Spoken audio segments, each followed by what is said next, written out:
सुनी के दर्द उठल दिल के भितरिया रे।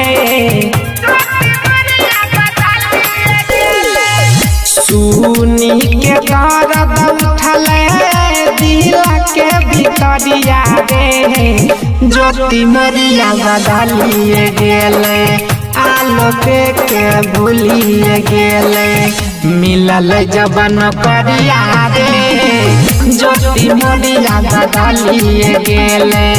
मिलल जबन करिया रे आलोक के भूलिए गेले।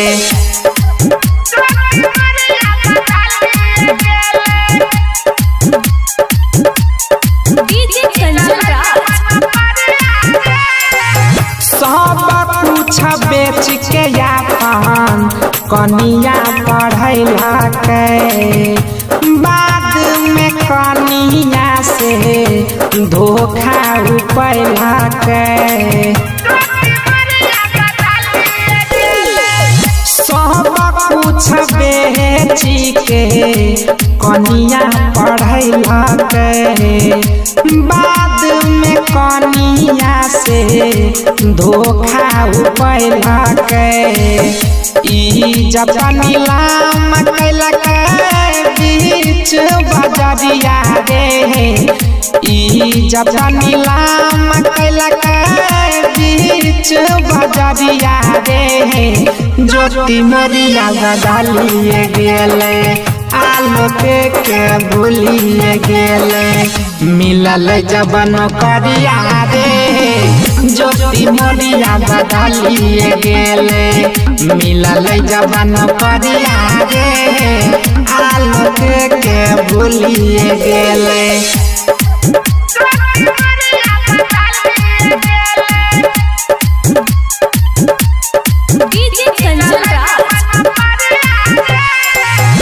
ऊपर से आलोक करी देलक के सारे अपना करै छै जाई के दोसरा संगे सारे। ऊपर से आलोक करी देलक के सारे अपना करै छै जाई के दोसरा संगे सारे। सुजीत कहै छै के कर लागल नजरिया रे। सुजीत कहै छै के कर लागल नजरिया रे। ज्योति मोरिया बदलिए गेले आलोक के भूलिए गेले।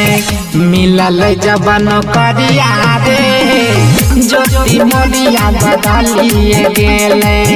मिलल जबन करिया रे आलोक के भूलिए गेले।